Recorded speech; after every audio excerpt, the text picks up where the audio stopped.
I'm Sean Fennessey. I'm Amanda Dobbins. And this is The Big Picture, a conversation show about Twisters. Today on the show, we're digging into the new Legacy sequel to the 1996 hit Twister. We'll also be sharing our top 5 natural disaster movies. Did you originate the term Legacy sequel or? No. Okay, good. Because you just said it like you did. No, because I'm not sure if Twisters is a Legacy sequel or not. That's the question. Oh, I think it is. Well, we'll get there. Yeah. We'll get there. Do you want to share your thoughts on the shelving of Horizon Part 2? Foreseeable. Yeah. But tough beat, I guess. Foreseeable. Well, I don't think that we thought Horizon Part 1 or Part 2 were going to make enough money to financially justify what was going on. That's true. And I don't know. I'm not privy to all the details. KC did not call me to let me know kind of where the various mortgages stand. But I guess they just decided that they were going to lose less money. You think there was going to be a foreclosure in Santa Barbara that he was trying to avert? I mean, he does spearfishing with his children there, so I hope not. It's incredible. He said that Did he learn that on the set of Waterworld? I don't know, but he did tell Zach, my husband, that in GQ, and then has repeated it in every interview. Like, we do spearfishing is a sentence that Kevin Costner has said upwards of 10 times. I guess I'm sad that we don't get any more Kevin Costner interviews. I had an incredible August 16th planned. Okay. Me and Chris were going to go arm in arm to the movie theater at 9 a.m. and we were going to see for 24 hours Alien Romulus, and then Horizon Part 2, and then Alien Romulus, and then Horizon Part 2, and that has been taken from us. I was going to ask why I wasn't included, and then you know why you're not included. And then 24 hours. Could you watch Alien Romulus 6 times in a row? No, I could probably take a nap though. That's true. If you did, like if you got one of the recliner the theaters, which is sort of that's a condition for me seeing any movie for the next 3 months. We'll get you in a Dolby theater. Okay, Let you take a nap while a xenomorph rips our faces off. That was sad news about KC, but that happened 9 days ago. So why are we talking about that? We're talking about a different kind of disaster today. Twisters, which is the new film from Lee Isaac Chung, an unlikely director for this film. He was a guest on this show when his Oscar-nominated family drama, Minari, was making the rounds. Amazing movie. Wonderful movie. We saw it at Sundance 2020. We did. Yeah. One thing that I recall about my conversation with him, and he was a lovely guy, was that he was not like some young filmmaker who'd burst onto the scene and this was his big Sundance breakout premiere debut feature. Like, he'd made many movies into a relative obscurity before that. So on the one hand, you might think, oh, the guy made Minari. Why is he making Twisters? On the other hand, this is the kind of movie that can kind of like set up your life and set up your career in a completely different way. Right. In addition to that, when I was at CinemaCon in Las Vegas in April, he was there and he was introducing the trailer footage. And he said, Twisters and tornadoes and this entire world is not foreign to me. In fact, it is very close to me and I understand it very well.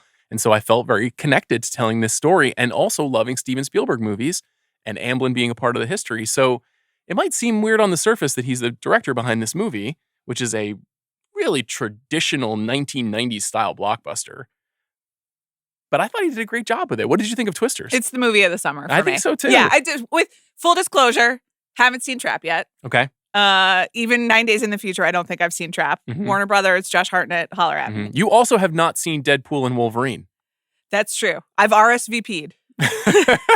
I will be in tears. I will be weeping if you say, I'm sorry I was wrong on the Twisters episode. Deadpool and Wolverine is, in fact, the movie of the summer. I would say one of the low moments of my summer this far has been sending the calendar invite to my husband, which reads Deadpool and Wolverine, parentheses, for Amanda, which is how we schedule our family time. So he can't make any plans so that I can go see Deadpool and Wolverine. Our lives are very stupid right now. Yeah, so that's what I have to look forward to. But listen, until then, this was just an absolute delight. You and I got to see it together. We were stressed out. We were cheering. We were making jokes to each other. We walked out and we're just like, that was great. Yep. That was just straight up exactly what I want from a summer movie.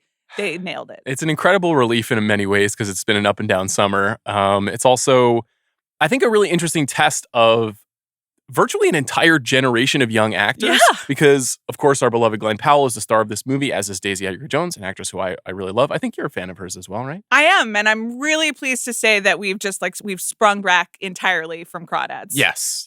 She's going to be and okay. Once again, it's going to be okay. She's trying an American accent. This is more located in Oklahoma than I thought pretty credible. I did as well. Yeah. Did you ever see Where the Crawdads Sing? I did. I was appalled. Yeah, that on every level. Yeah. I was in a bookstore with a friend yesterday and like pointing to that book, like, can you believe how many copies of?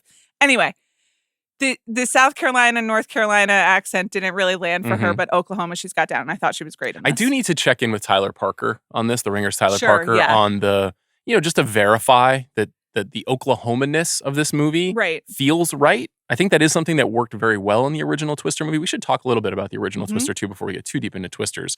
But it's not just Daisy Edgar-Jones and Glen Powell. It's also Anthony Ramos, who's basically the third lead of the movie. Brandon Perea, who people may remember from Nope. You've got Sasha Lane, who's been in a number of movies like American Honey. You've got Daryl McCormick, who was in that drama with Emma Thompson that we were talking about. Oh, Good Luck to You, Leo Grant. Right, and was also in Bad Sisters. That's right. Kiernan Shipka, Don Draper's daughter, now emerging as a young star. And East Side LA fixture. Yep. David Cornsweet, a.k.a. Cornsweeper. Cornsweeper. This is how the legend of Cornsweeper started. Was you texting me like 3 days later on a Sunday morning being like, hey, that guy in Twisters, he's going to be Superman. I found him borderline unrecognizable and certainly not very Superman-esque in this movie. Nevertheless, he's in it. Katie O'Brien from Love Lies Bleeding is also in this movie. Also randomly, Tunde Adebimpe from TV on the Radio appears in this movie in kind of the Philip Seymour Hoffman part from the original. And like gets more lines than anyone else in the crew. And so many times you turn to me and we're like, is that Tunde from TV on the Radio? And I was like, I think so. Pretty weird. He's just talking about science. Yeah, he's an actor and he has acted. He's in, Rachel Getting Married and movies like that. But it seemed like an odd movie for him to show up in. Yeah, but it was nice to see him. It was great. So it's this, Wait, you skipped one person. Who did I forget? Who I didn't know was in this movie until she showed up halfway through. Oh, but she's not a young star. Yeah. Excuse me.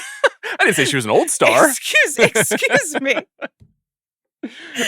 She's a star of a reasonable age.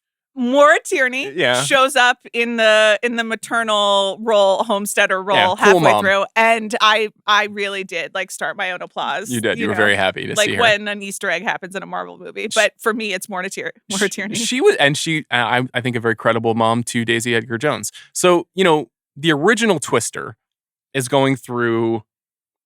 I don't know if it's a kind of a reclamation or a re-examination because of this movie. The movie and not like the original tornado. The tornado not tornadoes. That started it all. There's no origin tornado here. There's no spaceship landing from Krypton that starts a tornado.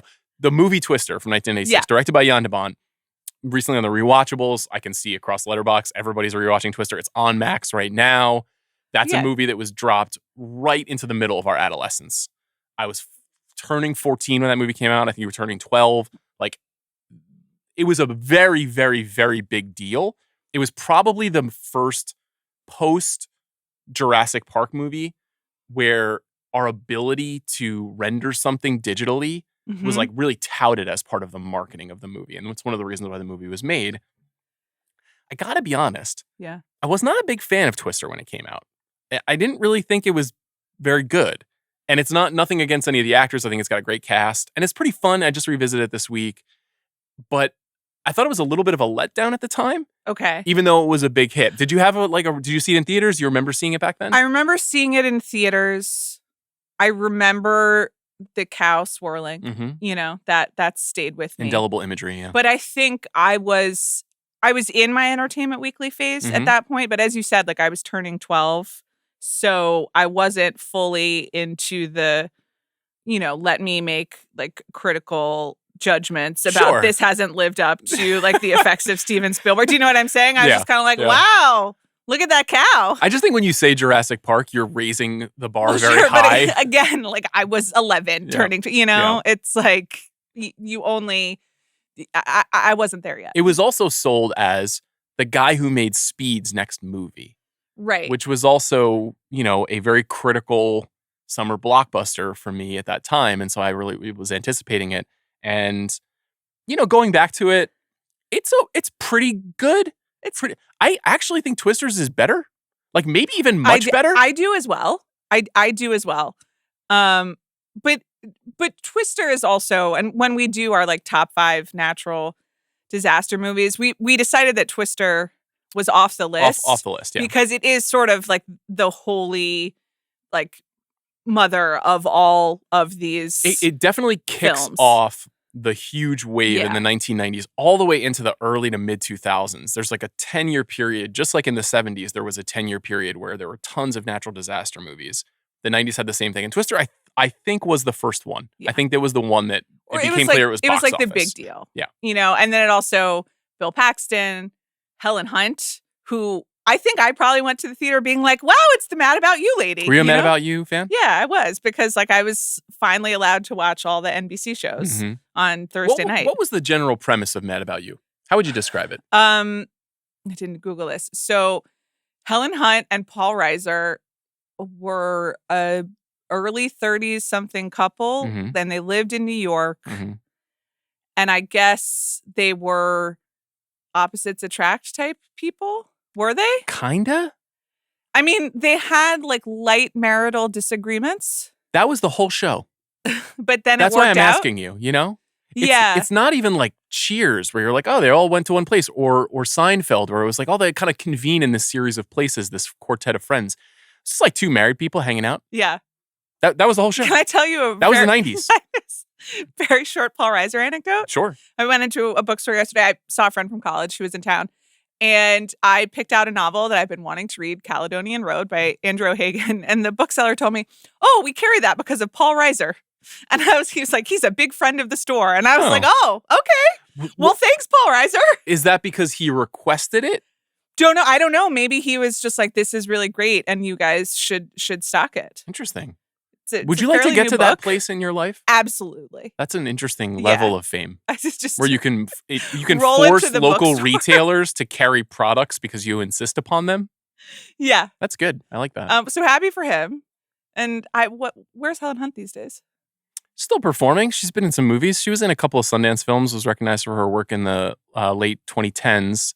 But is not at the level that she was. Actually, this was the movie that kind of shotgunned her into an A-list style movie fame, and then As Good as It Gets the following year and winning an Academy Award for Best Actress. The 90s were quite a time. And that was an unusual road, that transition. Remember all of the ink spilt about whether George Clooney could pull it off or not, appearing in The Peacemaker, you know, like was he worthy of the big screen? And Helen Hunt was like, it's good, I got a Twister. I'm getting in there and I'm taking off. Twister's fine. Twisters is not necessarily revolutionary in its construct as a story. It's a fairly simple story about a woman who has some trauma. Yeah. And then she has to render that trauma into a career. Yes. We've seen this quite a bit recently. Right. And then she's pulled back to the source of her trauma and has to make peace with it in order to save the world and collapse tornadoes. That's really what she's there to do. I guess if you don't really want to hear anything else about Twisters, we're going to spoil this movie because it's, it's pretty spoilable. Yeah. That being said, we both heartily recommend Twisters. Go with your friends. Go biggest screen possible. Let joy into your heart and go have some fun. So Daisy Edgar-Jones plays Kate Cooper. She's a, as you put it, weather chaser turned meteorologist. I guess as a college student, when she was learning about meteorology, she's chasing these tornadoes through the Southwest. And she's trying to get a grant for her new technology, which is, I'm not joking, this is not pandering to me and Sean. It's releasing like the filler that in diapers, the anti-absorbent. I was going to say, be careful with filler in diapers, what you mean there, you know. She says it's non-toxic in the movie, which good joke. Which I enjoyed.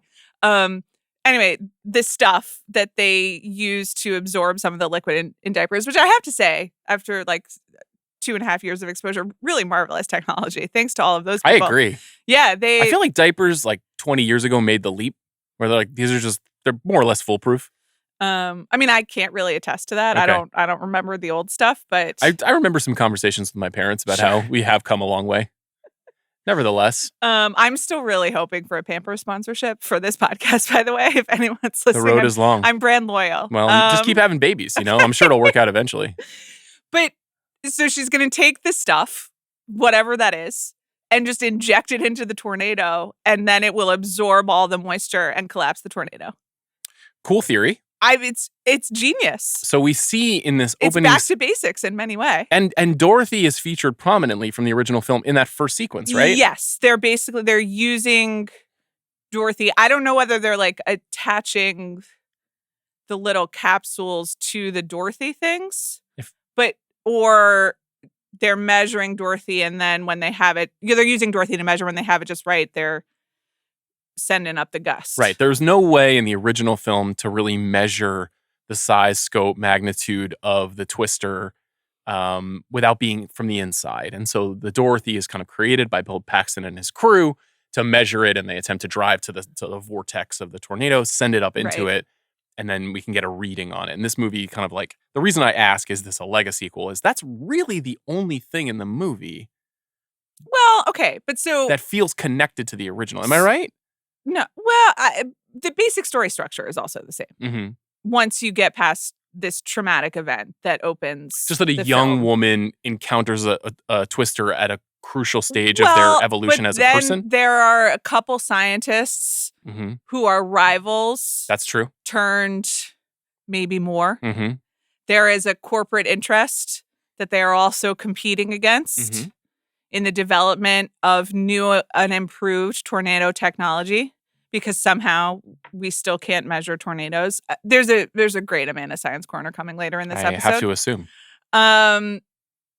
But so just the basic plots of scientists, woman, man, will these tornadoes bring them together, and will they make scientific breakthroughs or die by a tornado? It's pretty much the same stakes. One of the reasons why I think this movie is better is very practical, which is that our ability to render tornadoes on screen is significantly better.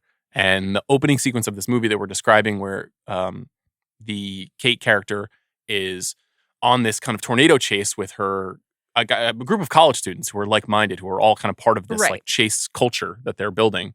I think they're also scientists. I think they're still in school, right? Yeah, but they're trying to get a grant. Okay. Maybe, I don't know if they've gone pro yet.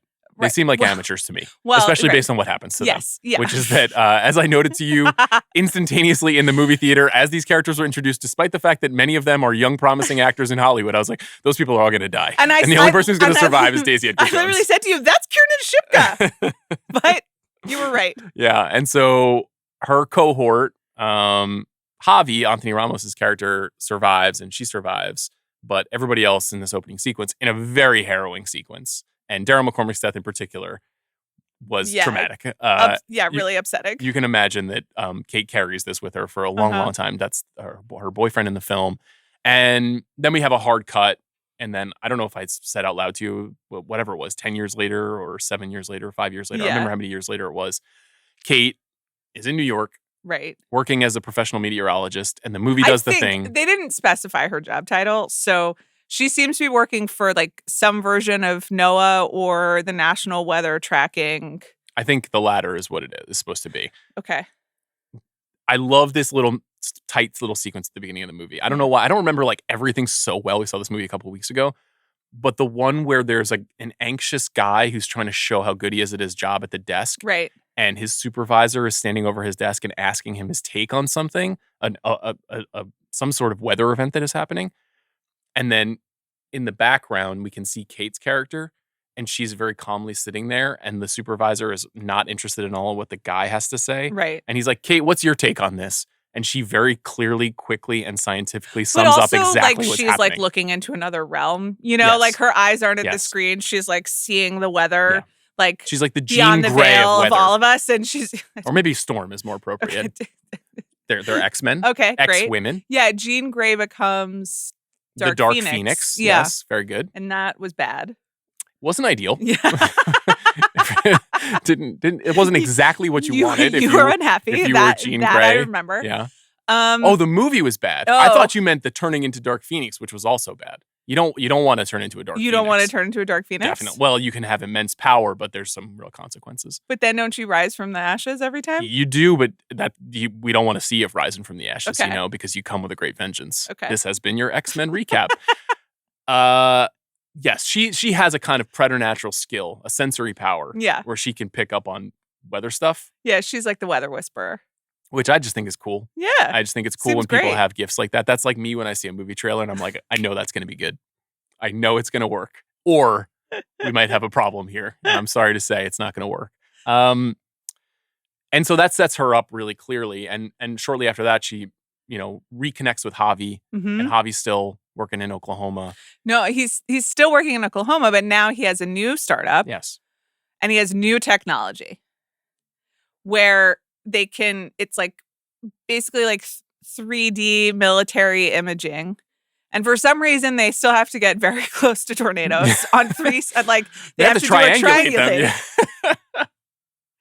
But then if they do, there is just like an amazing scientific upside in terms of what they can measure. And as he sells to Kate, what they can do in terms of warning systems to help people in Tornado Alley and, in the parts of the country That's what he says. That's what he says. He says that, and he lures her back. And she's very resistant because trauma, but she says, I'll give you 1 week. And so she comes back for a week. What? I want to be in a situation like this where I've left somewhere and someone's like, you have to come back because of this. This has never happened to me. I've never gone back to work at a place where I used to work. I've never been lured back to Long Island with the promise of something. It's honestly, it's just going to be like October, November. And it's like, Sean, we need you to blog again. Well, yeah. I mean, I'm capable. Mm-hmm. I'm capable. That's all I can say. So she goes back. And when she goes back, we get this introduction of this kind of rival faction that you pointed out. Turns out in this case, the real differentiator in this movie is she is originally a part of the corporate team. Right. And the bandits, the roughhousing group of unlikely tornado chasers. I think you mean the Tornado Wranglers. Known on YouTube. They are YouTubers who are expert at tracking tornadoes and capturing their anarchy on camera. Right. And that crew, which is Glen Powell, Sasha Lane, Brendan Perea, Katie O'Brien, Tunde, they're really the Paxton team. They're Philip Seymour Hoffman. They're Alan Ruck. They're that very memorable ensemble from the first film. And they're portrayed as like outlawish, a little too dangerous, a little bit like kind of like riding on the coattails of the people who are more serious about this work. Right. Which, and they're YouTubers also. So they're doing everything for the camera shot. Yeah. They have a British journalist, I believe they say he's from The Guardian, coming to like following them around for like a story on American tornado chasing. So they sell merch. The merch says, this isn't my first tornado rodeo. Yeah, tornado. Yeah, that's how you would say it, right? Sure, it's a play on rodeo. Yep. Put a pin in that. Yep. But so they seem like craven, dilettante, Logan Paul-esque type people. And then the movie continues. So, but at the center of it is Glen Powell in a cowboy hat and that's where I was going and, with this. and a truck that has, what will we call the bolting technology? I don't know. It's like if you had wine corkscrews on the bottom of your car. Right. And so and their theory is basically we drive straight to the tornado and then bolt our Forerunner or whatever down and then just like sit in the middle of the tornado. And just hope we've found some hard soil that is not going to be lifted off the earth. Right. We did all that as a kind of like a setup for the characters because basically what happens from there is exactly what happens in the first film, which is they chase a series of tornadoes. Right. Some people realize maybe they're not enemies as much as they thought they were. Some people have been shielding the truth about their corporations and what it is that they're actually interested in. And then we get, this series of very exciting set pieces, concluding with a kind of mega tornado finale. Glen Powell, in the trailer of this movie, is presented as a very specific type of guy. It's the same guy we meet in the first, 20 minutes. Yeah. Slick, white t-shirt, cowboy hat, yeehaw.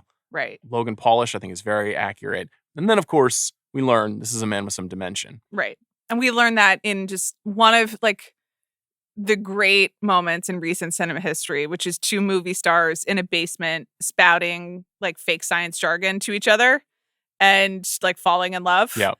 And it's like really, really special. I don't know anything that they said. I think it was all made up. It's very Sorkin-y, Yeah. that sequence. So I'm not surprised that you lighted to it. But it's just like, it's so, here is the exposition, and here's where we have to prove that Glen Powell's character, Tyler, I think, is like actually a meteorologist and studied XYZ, and he finds the flaw in Daisy Edgar-Jones's modeling, and really you got to put the diaper stuff over here instead of here. This was also my thought about it being Sorkin-y, because I was like, look at this man explain how things work to this woman. Isn't this great? Doesn't this make all the men around the world feel more comfortable that he helped her figure out the flaw in her design? I think they're really good together, and I think this is a somewhat predictable but perfect kind of part for Powell to take. Like, obviously, he got very famous off of Top Gun Maverick, but that's a supporting part. Hitman, it seems, or Anyone But You, two-hander. Sure. Hitman, very big with the online crowd. Seems like it did really well on Netflix, but we haven't had a blockbuster yet. Right. And it's actually quite hard to be a great star and a good actor in a blockbuster. Yes. And I feel like he pulls that off. And that's what I'm saying. Like, they are both, but he is really selling some absolute horseshit. Yes. And in a way that is so familiar and exciting for me, of just being like, okay, so you've made some stuff up, and we got to move this along at a clip, and he sells it, and the lighting is just so, and they look at each other just so, that you're like, sure, yeah, whatever, diaper jets, go for it. The movie works really well because every time there was a major tornado, I actually was concerned for the people in the frame. Like, that's kind of how you know. Even though we were only 48 minutes in the second big sequence, I was like, this seems really dangerous. Who's going to die? I would argue not enough people died in this movie from the main cast. Just after taking so many from us in the first 10 minutes. Well, that's true, but like at some point you're going to run out of actors, I guess. Yeah, a lot of them survive for the most part. So the movie turns on this big revelation that Javi is in fact Javi and David Cornsweet are working for this company that is backed by a kind of real estate mogul who is capitalizing on families who've lost everything in tornadoes and natural disaster crises. And kind of swooping in after the destruction. Yes. In order to gobble up property at a low discount. Yeah. And so maybe their desire to be able to track tornadoes is not quite so generous. Yes. And from there, we see basically she jumps teams. She's more aligned with Tyler and his band of misfits. Right. And they're trying to figure out how to collapse tornadoes. They don't quite figure it out in time because it leads to this extremely dramatic kind of well, actually, there's a moment before that is actually really exciting that I don't want to overlook. The rodeo. Oh my God, they go to a rodeo together. Right. Hence your rodeo. Mm-hmm. And because Glen Powell's character is like, let me show you like all that the culture that this part of the woods has to provide. And then she's like, no, I grew up here. Yes. She is like, this is not my first rodeo. She might actually say. She literally says that. Yeah. So here's the thing I don't understand about that part. Yeah. Not to pick too many nits, but Daisy Edgar-Jones is just doing an Oklahoma accent. Right. So Tyler's like, I can't tell that you have an accent. He's like, come on, city girl. Like, where is she? She's from Oklahoma City? Like, where does he think she's from? It's a great Dallas? question. Like, I mean, he doesn't seem too interested in her past life. She presents as the person in from New York, so he's not asking the right questions, Do you think that is a larger critical statement on how heterosexual men approach potential partners? Could be. Anyway, at this rodeo, Twister kicks up, and that another incredibly harrowing sequence. And they've just got to evacuate the rodeo very quickly. Very, very frightening. And then they wind up hiding in a pool. And Glen Powell is like fighting a refrigerator. Yeah. And it's reminiscent of that opening scene in the original Twister to me where the cows are flying away. And also the opening scene of this movie and the way that Daisy... And there's also a child in the pool with them. It's very scary. Very scary. Very upsetting. It's really well done. And because the movie works because these sequences work. Like I really like Glen Powell and Daisy Edgar-Jones, but if this stuff didn't play, it wouldn't work. And then it concludes, as I said, with the arrival of this kind of mega tornado. That they're going to chase. Yes, that they're attempting to... Yeah, right, because they think that they've figured out the algorithm or whatever, or the modeling for the diaper stuff. Mm-hmm.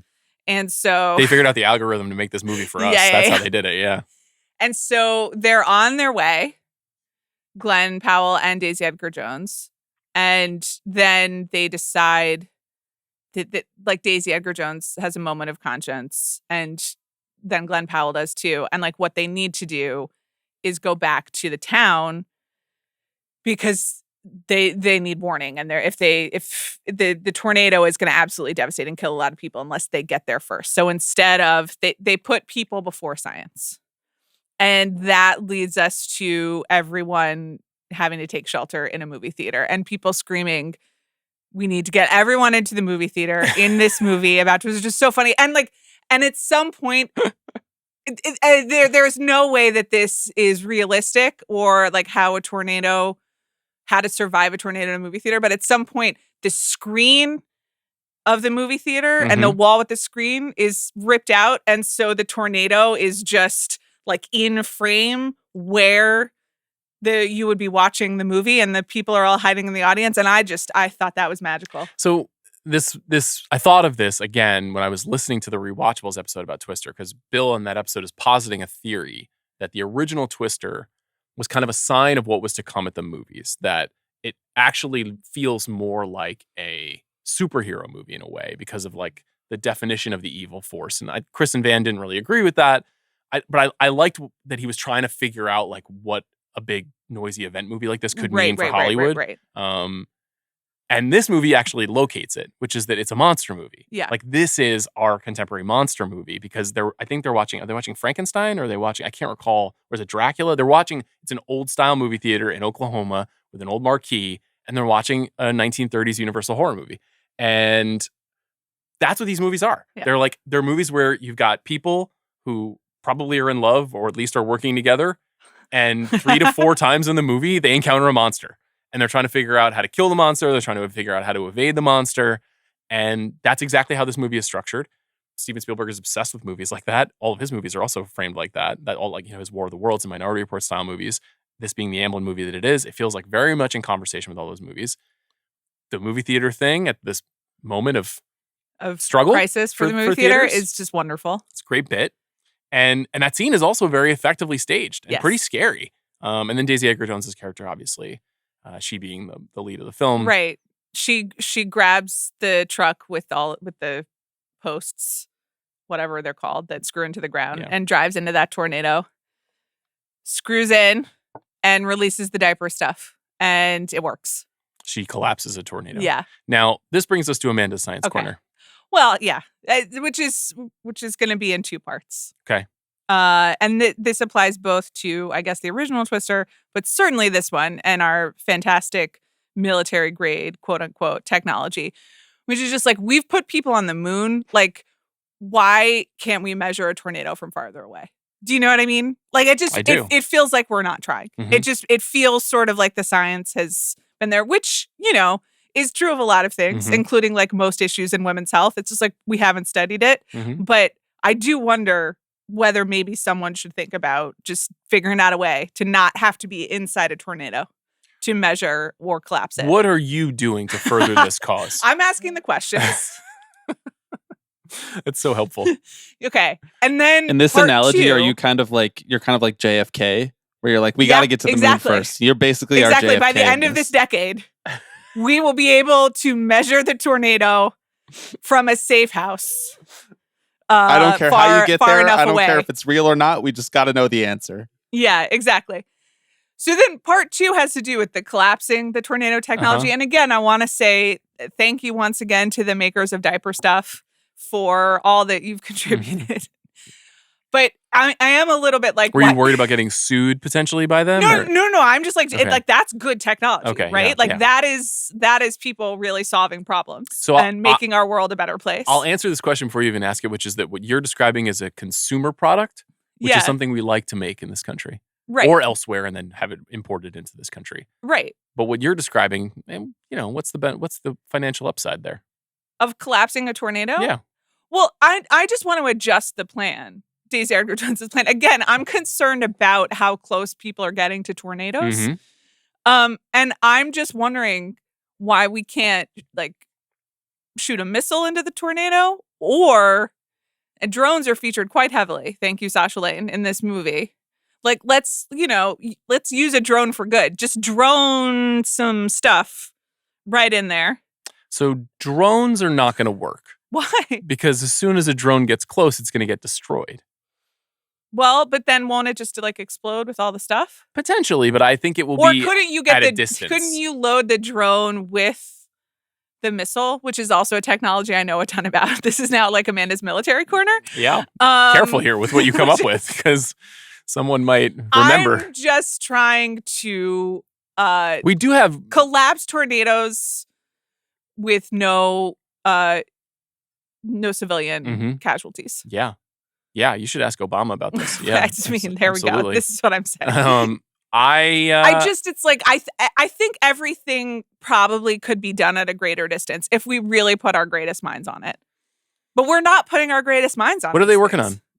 I don't know. They're working on Meta. Yeah. They're working on an augmented reality. That's what they want to give us.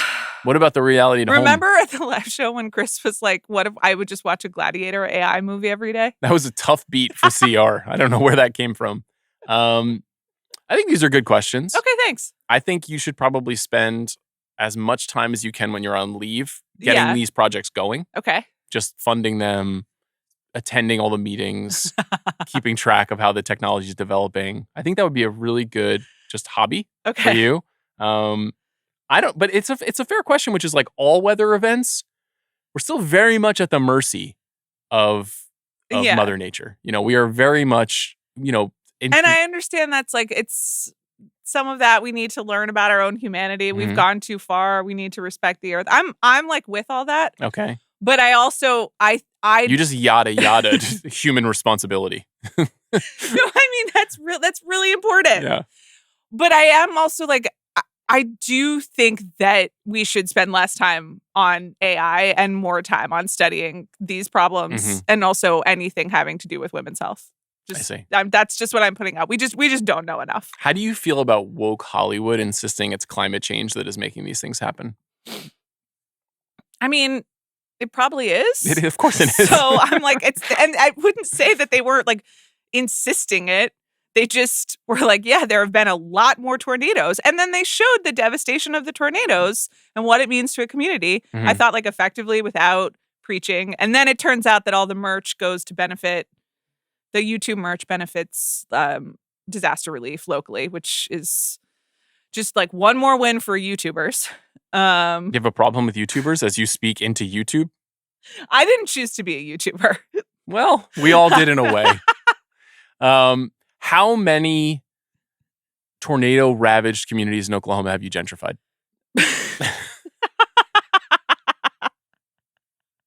I've never been to Oklahoma. Is that true? Yeah, I have. I've never been to Oklahoma. It's a fine state.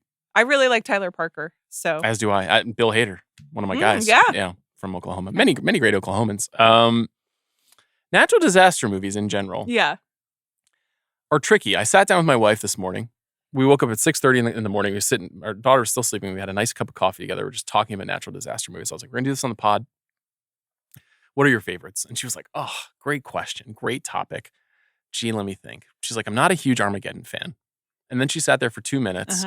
And she was like, "I can't think of any other ones. I thought I liked this subgenre." So she Googles it and she looks at the list and she's like, a lot of these movies aren't very good, are they? And I had a somewhat similar thought. And I feel like I've kind of tried to get very creative in talking about this because there are a lot of them.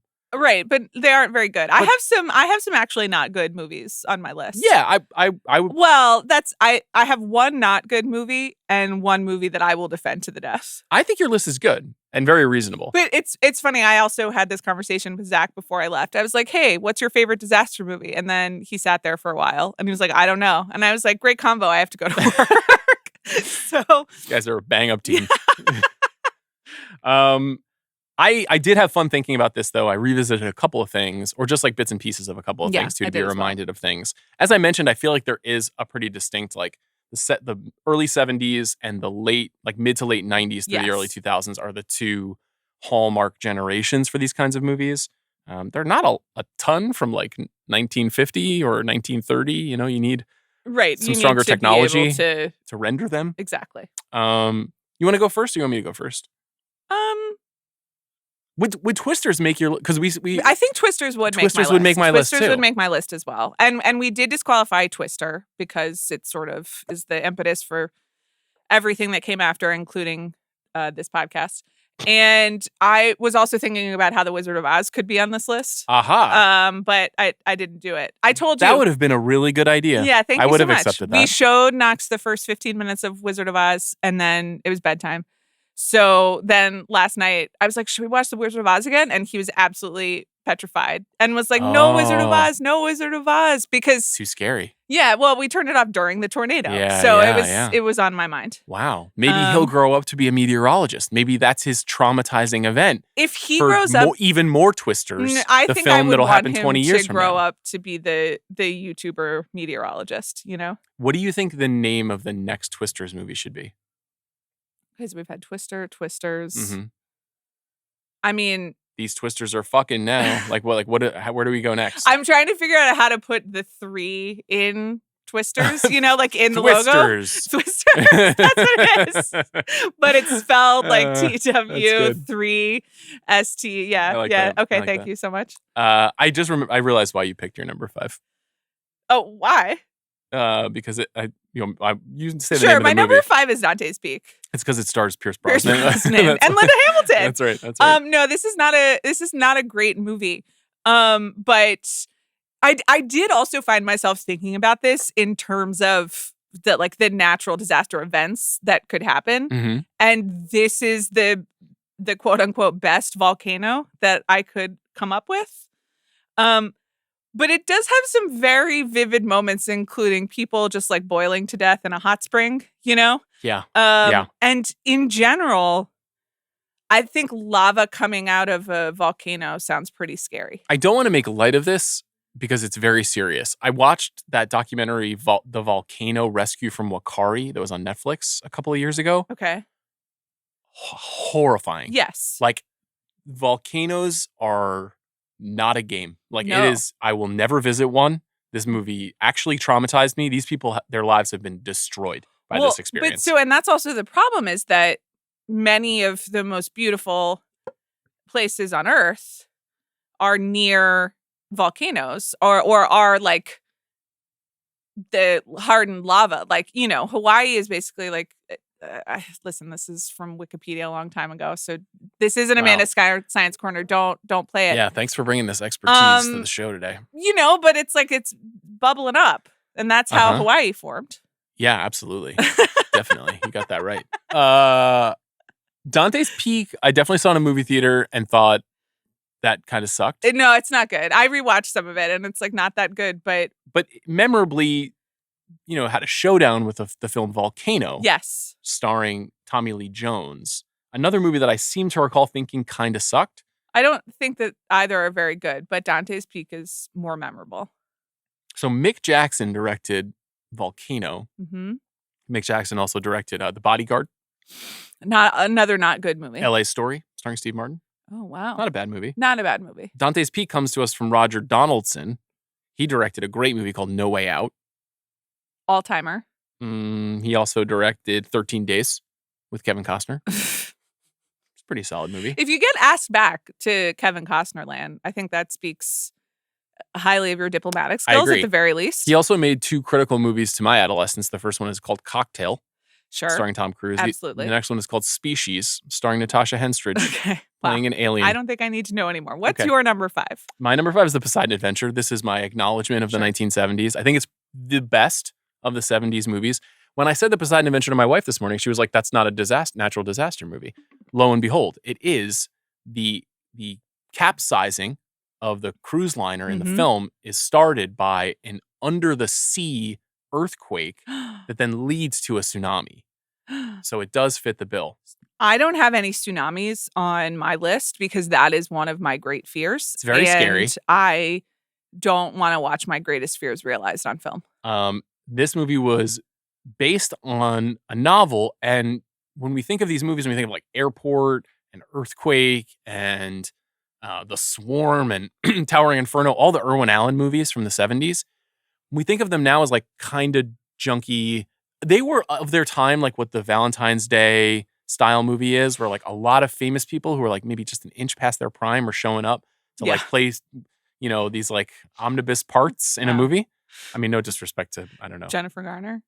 Jennifer Garner. Was she Julia in Valentine's Roberts, Day? Valentine's Day. Hold on. Valentine's Day movie. Isn't he just not that into you? Also, like one of these kinds of movies? Yeah, it is, but it's like not one of the holiday movies. Okay, so Julia Roberts and Jennifer Garner were both in Valentine's Day. Anne Hathaway, that was rude to your girl. Jessica Biel, She's been in her prime for 20 Bradley years. Cooper. You know who else is in Valentine's Day? Taylor Swift. Well, so has there been a prime? Someone let me know if she's had a prime. The Poseidon Adventure stars Gene Hackman. Okay. Gene Hackman. Yeah. As a strapping hero who guides people to safety throughout the film. It also features Ernest Borgnine, Red Buttons, Carol Lindley, Roddy McDowell, Stella Stevens, Shelley Winters, Pamela Sue Martin, Leslie Nielsen, huge cast. It was a huge hit. It was nominated for, I want to say it was nominated for Best Picture, was it? I think it was nominated for Best Picture. Let's take a quick look at that. I'm wrong. It was not nominated for Best Picture. But cinematography, editing, supporting actress for Shelley Winters. It won Best Song The Morning After. Okay. You familiar with that one? No. Okay. It won also Best Visual Effects. Okay. It's a pretty fun movie. This movie, like all of those disaster movies, feels roughly 9.5 hours long. But it's pretty fun. What's your number 4? In honor of Chris Ryan, it is The Perfect Storm, which I rewatched this morning. As you listen to this, I will also be on vacation in a beach community in the Northeast. So I like the vibes. Mm-hmm. Like George Clooney in a John Deere hat. Mm-hmm. Did I tell you that? Why were you just trying to shade your whereabouts for where you are at, just in case the paparazzi show up? Well, I'm not going to be in like Gloucester or wherever the hell they are, in like October. Yeah, God forbid. Who would ever want to go there, right? That lovely working class community of Gloucester. New England in the fall is wonderful. Okay. But I'm going for more of a beach vibe. Okay. Anyway, did you notice Mark Wahlberg is obviously in The Perfect Storm and the recipient of much adoration and accent work from Diane Lane? Yes. He's in a lot of these. Mark Wahlberg? Yes. Well, like what are some other examples? Well, like I guess all the drilling movie. Mm-hmm. Deepwater Horizon. At least one of the fire movies. That sounds right. Like a couple more mm-hmm. where if you just Google disaster movies, it's like a movie you've never heard of and like Mark Wahlberg with ash on his face. Yeah. Of course, Ted. That was a natural disaster. Kidding. I like Ted. I do too. I still laugh when the bear comes on the commercials. That's Ted, right? Ted's the bear. That's Ted. Yeah. Anyway, I mean, this movie is made by Wolfgang Petersen. Yeah, it's pretty good. This is iconic. It's pretty good. It's like, and upsetting. And we'll always have Chris's accent work. Did you read Clooney's Biden op-ed? I didn't. You didn't, huh? Interesting. I swore off the New York Times op-ed section a very long time ago. Okay. But not even in this case. I'm also like right now I'm on vacation with my wonderful in-laws, like mm-hmm. who are so wonderful.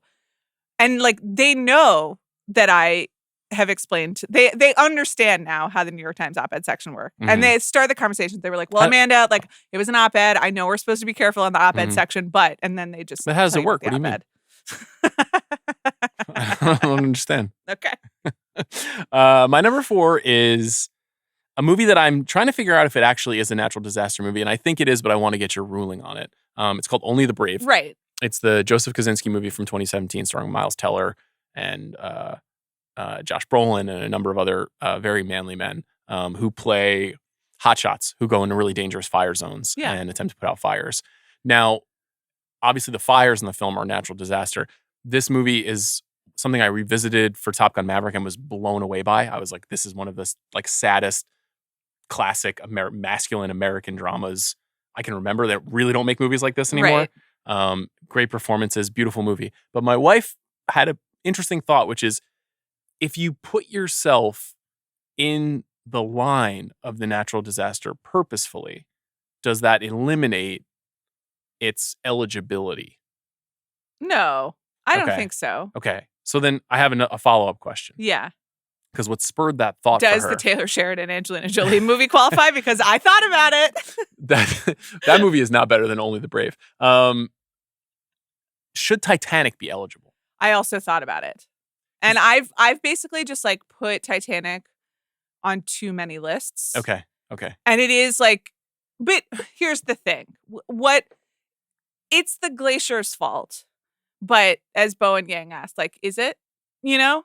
Is it like, or is it the people who weren't paying attention? You know? Is okay. So that glacier was just glaciering. That glacier actually was minding its own business. Yeah. And they built a really big boat. Yeah. And then they were partying. Yeah. And they didn't turn fast enough. This you know? is what and this show is about. And they didn't put revealing the truth about the carelessness. They didn't put any lifeboats. Yeah. No, it's a great point. You know what I'm with saying? you. Absolutely. So Titanic eliminated, but only the brave eligible. I mean, I think that you could put Titanic on this list. Okay. But you didn't. I think that teaches us, that's not the lessons that I took away from Titanic. You took away that vehicles are the best place for fornication?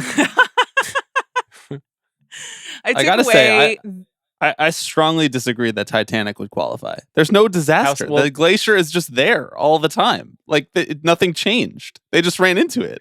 I kind of agree. We certainly don't want to lose glaciers. We want to lose tornadoes. Yeah. You know, we don't want to have fewer glaciers, right? So there was no like, we got to go take care of that glacier after the Titanic went down. I mean, technically, the inciting incident is that a human creation interacted with nature, and nature had the upper hand.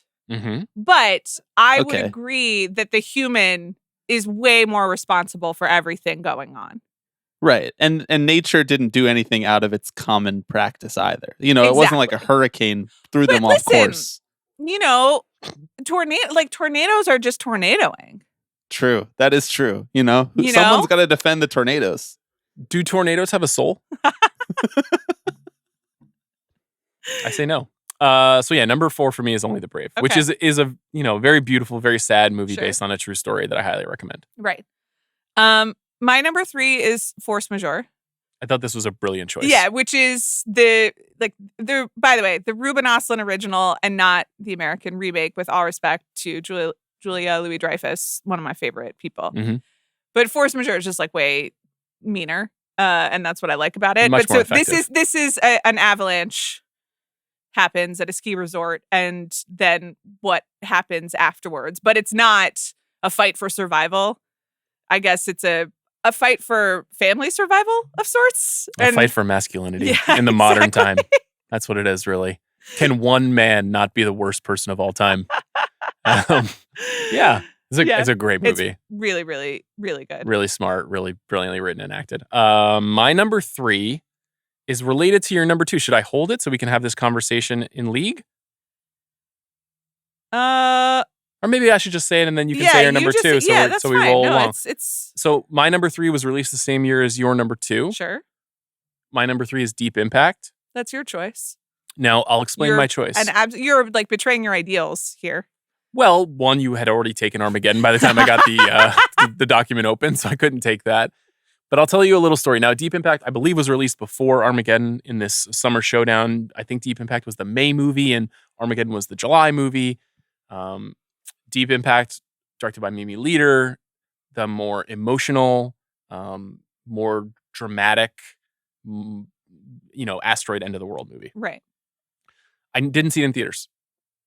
I was pledging loyalty to Michael Bay and to a young J.J. Abrams and a young they're like 9 very famous screenwriters ultimately ended up working on that movie.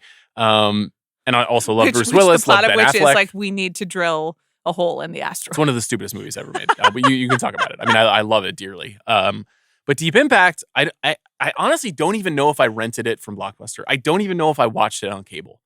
But because I can only remember just fragments of it when I saw it 6 years ago on a vacation with my wife, where it was like 10:30 p.m. and we were in bed in a hotel and we were like, what are we going to do?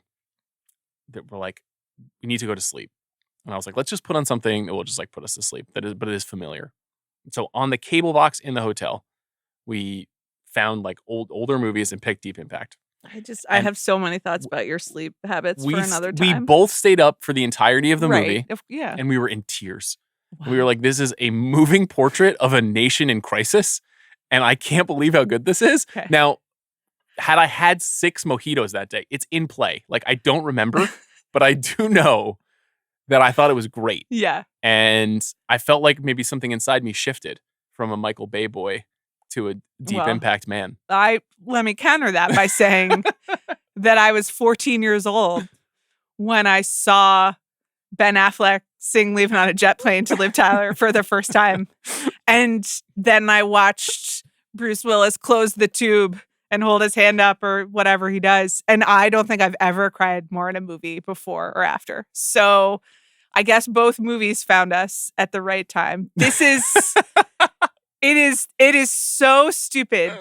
I mean, it's just Bruce Willis, like, being on various oil rigs for like 2 hours and people in bunkers being like, what will we do?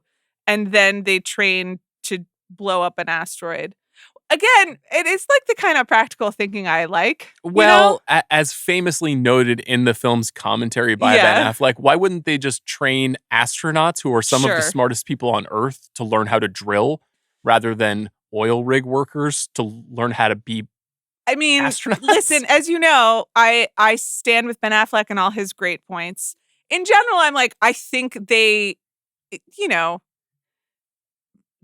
They've made space a little more VIP than I think they, it needs to be. Where you can only an astronaut or like a really like Jeff Bezos are allowed to go to space. But I could train and go to space. Can I make a small recommendation for a movie that is related to these 2 movies? Sure. You don't think I could go to space? I don't. Why? I don't feel that you would be able to withstand the training. I don't think right now I could. You are quick to barf. That's not fair. That's just when I'm growing humans. I think it takes a tremendous amount of physical aptitude. Yeah, so does growing 2 humans. I don't deny that. I'm not denying that. It is in a different way. I could do it. Okay. Well, we have a summer project for 2025. We are sending Amanda to space. Like, I'd be fine, You'd be fine. And also, like, don't you think the technology has gotten better since Apollo 13 or whatever? I wouldn't enjoy a cracked heat shield. It's obviously what we have to do is we have to go to Cape Canaveral and put you in the flight simulator and film it and just see how it goes for you. See how you do. And see whether or not you vomit all over the lens. That's all I wanted as a child was to go in the flight. Time to live your dreams. Zero gravity. Time to live your dreams. Yeah, thank you so much. You've earned it. I wanted to recommend Greenland. Did you ever watch this? No. It was released during the pandemic. It's a Gerard Butler. It's like a Gerard Butler B movie. Okay. But also like weirdly excellent. And it's a movie about, it's not even a meteor. It's like a meteor fragment is coming to hit the planet. And the movie only takes place like basically in the real world of this family. And it follows them as they're trying to figure out what to do and where to go. No, that sounds really stressful. It's really stressful. It was really, really well done. It was kind of overlooked because of Oh, COVID. God. And the son's diabetic, so they have to have insulin all the time. Yeah, that's really... I'm just reading the plot summary. It's super quality Gerard Butler movie. That sounds great. In general, like, you do kind of have to hand it to Earth that, like, no meteor has hit us yet. Or handing it to Earth? It's pretty impressive. Okay. I guess some of them have because of the Grand Canyon. And the dinosaurs. Perhaps the dinosaurs were made extinct. Do you believe in dinosaurs? I do. I do too. Yeah. I think where'd they get those bones? Well, like we're at a really target age for believing in the power of dinosaurs. Yeah. Man, when am I going to show Alice Jurassic Park? Jeez. No, she'll be so scared. I know. I told you my Jaws story though. Yeah. Well, can I tell you when I watched The Perfect Storm, it just autoplayed right into Jaws. Nice. And I was like, that's great programming. Quality programming. Yeah. Okay. My number 2 is Children of Men. Now, here's the thing. Yeah. Children of Men, which is about a world in which infertility has struck the entire world. No one can give birth because of a kind of ecocide. Like something has happened. Right. And also because once again, we're just like not studying these things at all. That's a good point. Honestly, there should be more work going into this because we need to continue to expand as a species. But this movie, actually, when you look at it and look at everything that happens in it, is really similar to these 70s disaster movies, where it's like following a very impressive ensemble of actors through a series of noisy, scary set pieces because the world is falling apart. Yeah. And obviously, it's considered one of the great movies of the 21st century, one of Cuarón's masterpieces. great performances, great actors. It's like it's a it's a prestige movie, but it's also just a disaster movie. Yeah. Like that's really all it is, and basically like what humans do to each other when confronted with these things, and how they can work against each other or work for each other, which is what all of these movies also do really well. So at first I was like, is it really? But I think actually in many ways it is. No, it is. And it's like that sets up my number one, which is like it is a disaster movie, but it's not confronting it in the traditional like, oh, we got to blow up this meteor type survival story. So it's Melancholia, which is one of my favorite movies of the century, directed by Lars von Trier, starring the one, the only Kiki Dunst, who's on vacation with Sofia Coppola right now. Oh, nice. Or recently was. They were posting Instagram photos. That's great. What do you think they're doing? They were in the Mediterranean on a boat. So they just drink a lot of alcohol, or? I mean, I hope so. Okay.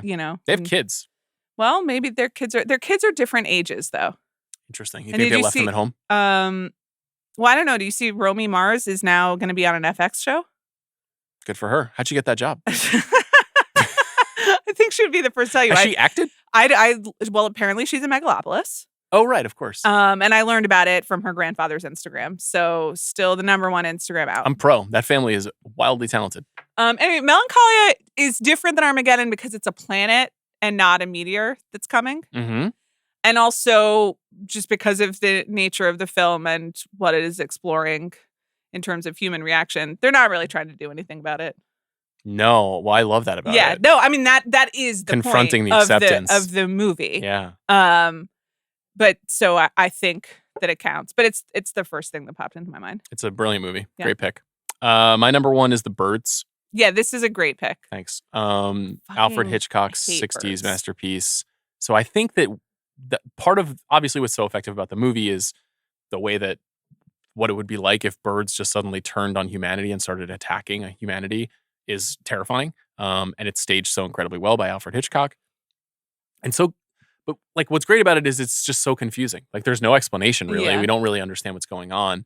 And it is exactly the same as when a hurricane happens and you're like, what, we can't control this. We can't stop it. There's no, how would we take out the bird technology? We have to poison the atmosphere. We don't know enough. That would kill us. Yeah. And there's not enough movies like this where an entire category of animal turns on humanity.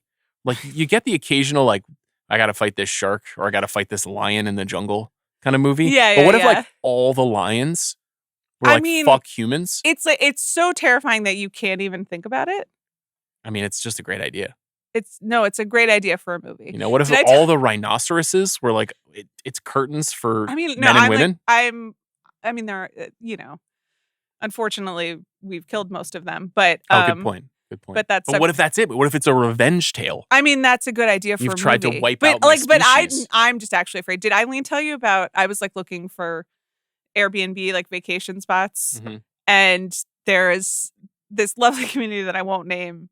Or it seemed lovely. It was like 2 hours from LA, in the woods. And I was reading the reviews, and everyone's like, "This was perfect. I had the best time." Even when a mama bear came and like knocked on our door at 6 a.m. Ooh. And I was like, "Can you imagine just being in your house or on vacation and there's a mama bear knocking on the door?" Then I Googled it, and they've had 17 bear break-ins in the calendar year. What? I think everyone's okay. The bears are just looking for food, apparently. They don't want you. What would you do if a bear was just knocking on your door? I don't know what I would do. You're not a camper, of course. But, for that reason. When you camp, there's all this kind of material and technology that you need to prepare for. You know, the bear box and the bear belt. And Zach grew up camping a lot, and he always wore bear bells because he was very afraid of this as well. Yeah, and the spray and everything. I mean, it's pretty gnarly. I mean, we're not thinking enough about it because they could really easily, and just like the maybe fear. It's bears. Maybe that's what it is. Maybe it's they're bears. They're just knocking on the door. All the bears of the world have had it with humans. And they're like, we are hungry and we're sick of this shit. Yeah. And we're coming for you. So it's not like cocaine bear. It's like 1 million cocaine bears. Right. How many bears are there on Earth right now? Bobby, come on. Help me out with this. How many living bears are in the world? Googling, generating. Don't give me your AI bullshit. 200,000? 200,000 brown bears. That's brown bears. Brown bears. Okay, but we got polar bears. We got Can I submit rats? What? Can I submit that rats? You're like a little rats New York turn on humans? You guys got to tie up your garbage and get a new mayor and sack up. I'm sorry. Didn't you hear our mayor paid $4 million to management consultants to figure out how to get rid of trash? Right, I did hear that. But like what I'm saying is like get some lids, tie it up, get a bear bag if you need to. But there's like a whole human history of rats turning on humans, bringing plague, bringing all these different things. Yeah, they're natural enemies. There's a historical context here, as our favorite vice president might say. But that's what I like about the bears thing is that deep down, bears are not violent towards humans. For the most part, there have been bear attacks, but that's not primarily. They have to be provoked, as we learned in the wonderful film Grizzly Man. Yeah. Well, I think we've come up with some great ideas. Thanks to our list here. I feel really good about this. Did I tell you about all the parrots that are just the wild parrots in our neighborhood that live in that tree outside my office? Yeah, I've told you this when we first moved into our house. Yeah. They this flock of parrots just landed on a tree outside. Yeah, but there's like 2 weeks a year where all the parrots, like I guess they just like move from, pocket to pocket, tree to tree, just like trying to intimidate everyone in the neighborhood. In Highland Park. Yeah. But like a week ago, they were like, now we live in this tree, and they make the craziest noises and are really, and it's effective. Their intimidation tactics. You're afraid of parrots. I'm afraid of all birds. I really, really don't. And like when they're organized and they're just like flying around. And I know like all the intersections in LA where they gather on the electric wires, not all of them, but my frequently traveled routes. And I'm just like, there are going to be a lot of birds here. There are going to be a lot of birds here. And I'm just like driving down Glendale Boulevard being like, no, not the birds. You are incredibly weird. It's important to underline that. I do think that anytime you're afraid, it's really funny because you're just not afraid of like any people. You're just like, fuck you to like the sitting president or whatever. But it's like, and I'm the only one. That's true. I'm trying to think of a better example here. But the idea that harmless birds terrify you there are like amusing. 45 of them and they make those screeching noises. And what do they do? And they just sit there. No, they don't. Sometimes they get in formation, and they're just like swooping. And they get really low. And it's just like, it's evidence of they have some technologies that we don't. And I don't like it. Can I throw a little wrinkle at you? Are you aware of the theory, the conspiracy theory that birds aren't real and that they were replaced by Ronald Reagan and that they're robot surveillance now? Are you aware of this like crackpot conspiracy theory out there? Okay. So like they're fully robots or they're like microchips? No, that they like individually took real birds away. And they replaced one by one with robots. That seems far-fetched. But if you told me that they were like microchipped, and spying on us. You'd be in on that. No, I could see it. It seems more efficient than drones. Yeah, that's true. We have a lot of drones out there in the world. Brought it all the way back to Twisters. That's a really good point. We've done excellent work on this show as usual. Twisters is excellent. Natural disaster movies, they're okay. Some are good. Some are good, some are bad. Bob, do you have a favorite natural disaster movie? Not really. This is not really a genre. I mean, when you put Children of Men and the Birds, I wasn't really thinking about those as natural disaster movies. Like when it came to my mind, it was like, okay, here's 2012, here's Sharknado. And I used to enjoy going to the movies for, like a C- movie like that or a D+ movie like that, but I don't really hold many of them close to my heart in particular. I was not that engaged with the 2012, The Day After Tomorrow, like that kind of post that second wave of Roland Emmerich style movies as much. Like I was not, when those movies came out, I was like, I'm not interested. I did rewatch a bunch of them recently. I rewatched The Core this week too. Did you ever see that? I don't think so. Aaron Eckhart and Hilary Swank, Delroy Lindo, Stanley Tucci. Oh, wow. It's like terrible, but kind of great. Like a lot of those movies have like great casts and they're clearly paycheck movies for great actors. And they stink and the effects are bad, but also they're so watchable, they're so also now it just seems like that, that show 911? Yeah. I mean, I only follow it through like the billboards that they put up with, but it seems like now it's just like a disaster a week. And some of them aren't natural. Some of them are like, the cruise ship, like split in two or whatever. But it just seems like that's what they're doing now. And maybe broadcast TV is the right home for it. Could be. Yeah. We love to see people. There was that pain. movie, really that Nick Cage movie, Knowing. I think Nick Cage was in that, right? That was a big movie. Like when I was in middle school, I went and saw that in the theater. It was a dud. I think it wasn't really great, but it's kind of what you're talking about, Amanda, where it's like, okay, there's like a somewhat predictable pattern of a combination of human, plane crashes, natural disasters, all these things that we have to anticipate. So maybe TV is the better case for that, since it is kind of like serialized. Twisters rules. Go see it. Thanks, Amanda. Thanks so much for all your work on this pod. I hope you're enjoying the vacation that you're on while we're recording. Thanks, me too. Thanks to Aleya Zenieris. Thanks to Jack Sanders. Thanks to our producer, Bobby Wagner, for his work on this episode. When we come back, and when you're back, new mailbag. Haven't done a mailbag in a few months. Okay, great. We're going to talk about Fly Me to the Moon. I got to figure out how to see that. Scarlett Johansson, Channing Tatum, Apple film that is definitely a real movie that is coming out that everyone thinks is going to be real. Race. It's about the space race. It's about me. Get your training at up. Cape Canaveral. Maybe we'll talk about Sing Sing if you get a chance to see it. Yeah, You think that's going to hahappen? I don't know. Okay. I mean, because you don't think it's a good idea for a film, and you don't think Coleman Domingo should be allowed to be in movies. I love Coleman Domingo. I just don't know if I'm going to be able to see all these movies. Okay. While vacation. You're jet setting? Yeah. Shame on you. Honestly, shame on you for not living up to your standards. I have an incredible stack of books that I'm really looking forward to reading. Are any of them novelizations of films? I'm thinking. Okay. Well, I'm thinking. Stay tuned. We'll talk about it when we come back. Amanda, thank you. We'll see you guys soon.